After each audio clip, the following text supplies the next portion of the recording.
ką, sugalvojom aferą su Justu. Kaip sakoma, baigėsi Everesto ekspedicija, tai gyvoja Antarktidos ekspedicija. Pasitarėm, pasprendėm, daug negaišom, nusprendėm, reikia lėkti šiais metais į Antarktidą. Reikalas tas, kad nenorim laukti 1,5 metų, o ta sveikata jau po visų šitų paskutinių nuotykių atsistatinėja, jau kažką galim rimčiau veikti. Justas baigė plaukimus savo kol kas trumpam, aš irgi jau pradedu aktyviau judėti, baigė mano šonkauliai sugyt, kur lūžo Evereste ir žodžiu galvojam, kad atsibodo laukt, neturim kantrybės, 6 viršūnės sulipom, liko viena ir norim lėkti. Tai va. Bėda ta, kad vėlai čia viską mes darom ir dauguma jau tų organizatorių, kurie ten organizuoja tas visus logistiką ir visą kitą, jau yra susidėlioję savo planus. Tai bandom dabar čiupinėti per visus kanalus, bet toks realiausias atrodo bus, galbūt taip tikimės, kad yra toks vienas vyriukas, kur Mindaugo Šatkausko dėka susipažinom Nepale po Everesto ekspedicijos ir žodžiu, jis yra gidas. Bandysim per jį, jeigu kas pavyks, pasvarstysim šitą visą variantą. Tai duosim žinoti.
健身房最有力的，我看你最努力的，你朋友圈3几个，你破的最给力的，那么努力让我鼓励，要我给你鼓掌。你明明就是故意翘的那么嚣张，你的舞步让我糊涂，给我催眠，你的速度舒舒服服，飘飘欲仙。今天陪着你，把工作放在明天，送你所有我先超，快去领钱。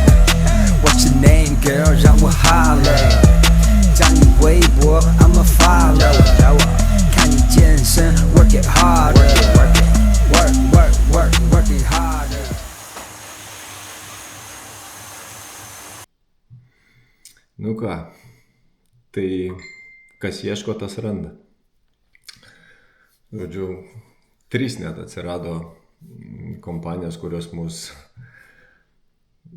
ketina, nori, sutinka nugabenti į Antarktidą.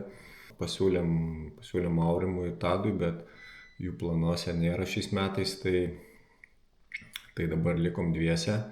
Ir sakė, jeigu kas nors prisijungs pakeliui per šitą laikotarpį, tai jiem aišku dėl ten komercinių tikslų dar kažką galėtų prijungti iki 2-3 žmonių.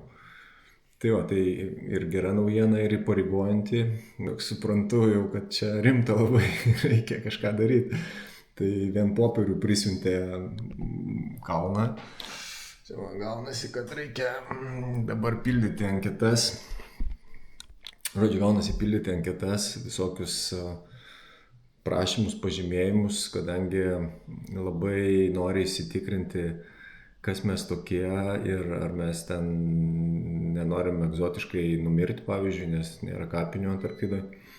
Ir šiaip žiūriu, taip rimtai kalbant, patirtį, gebėjimus, ypač visuose popieriuose čia ką persiskaičiau, tai ypatinga tokia dėmesį kreipia į šalčiui, ar esam kažkokias sąlygas panašias turėję, tai mes kaip ir sakom taip, mes Aliaskai turėjom kažką tai tokio turbūt, ir aukščio, tai būtų, nors tas Vinson Massif nėra labai aukštas, bet pasak jų, tai toje vietoje, Antarktidoje, reikia turėti patirties dideliame aukštyje. Ir kadangi ten nėra jokių pagalbų, jokie ten malūnsparniai neskraidžioja, nėra gelbėjimo, tai žiūrime labai labai rimtai visą šitą. Ir mes jau tada visai rimtai pradėjome šitą žiūrėti, kad čia ne turistinė kelionė, nes ypatingai tas jo įpareigoja, kad nėra gelbėjimo, jokios kompanijos, kuri atliktų gelbėjimą. Tas vadinamas rescue, ir šitoj vietoj, sako ir organizatoriai, negali nieko atsitikti, nes tada bus šakės. Tai tokias naujienas, 99%, kad mes jau vykstam į Antarktidą, tai viskas, einu ruoštis, einu bėgioti, pildyti popierius.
Treniruotė į pabaigą, geras šaltukas, akis limpa,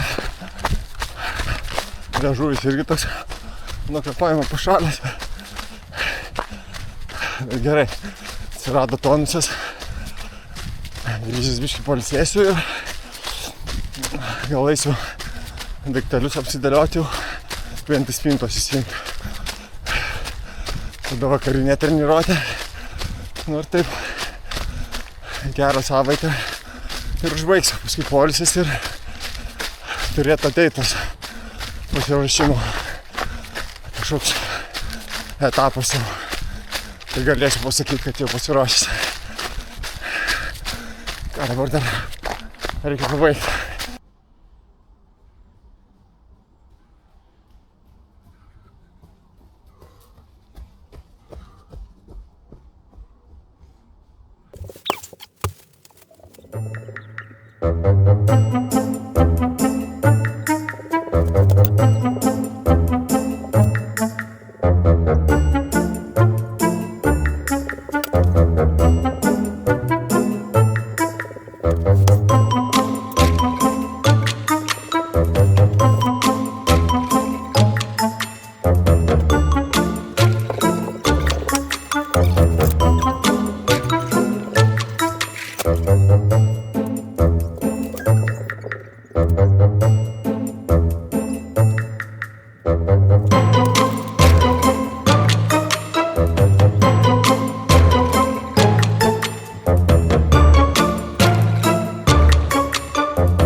Kaip galvojat, man pavyks visą šitą bardaką sukišti į vieną tašę ir vieną kuprinę? O pavykti turi. Mano betvarkėlė mažėja. Galim labai trumpai pakalbėti apie svarbiausius dalykus. Tai aišku, miegmaišis iki -40. Taip, dabar šičia dar vieni tokie pūkiniai batai. Tai su jais labai faina, kai yra sniegas, ledas, išeiti naktį į tualetą. Puodelis ir trimas kvėpuoti, kad nebūtų šalta. Vieni akiniai, kaukė. Antra, dviejai akiniai, 3-4 kategorijos nuo saulės. Lecregis, jeigu kas atsitiktų man arba bičiuliui. Šalmas privalomas. Lazdos, kad lengviau savo nešti. Pilvą didelį. Čia sniego padeliai. Ledkirtis, čia tas klasikinis vadinamasis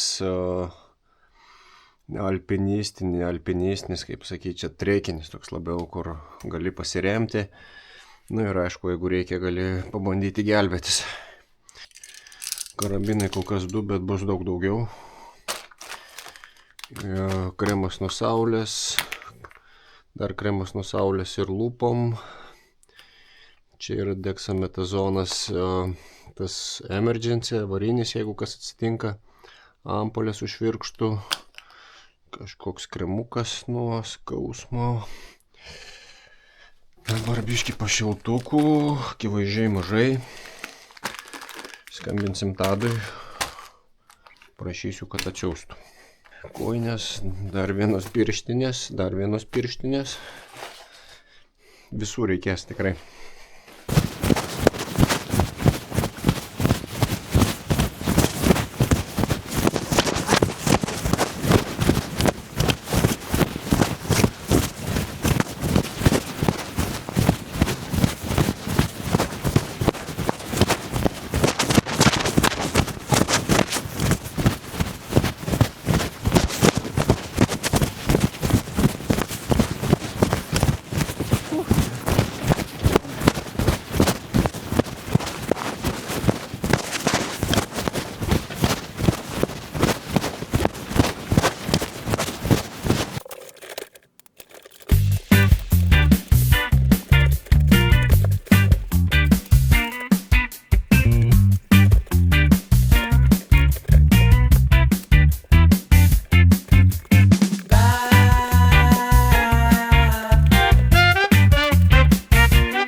Va, kas liko iš visos krūvos. Kuprinytė ir tašytė. Ir dar čia, ką pasiimsiu į rankinį bagažą. Ir viskas. Galima keliauti.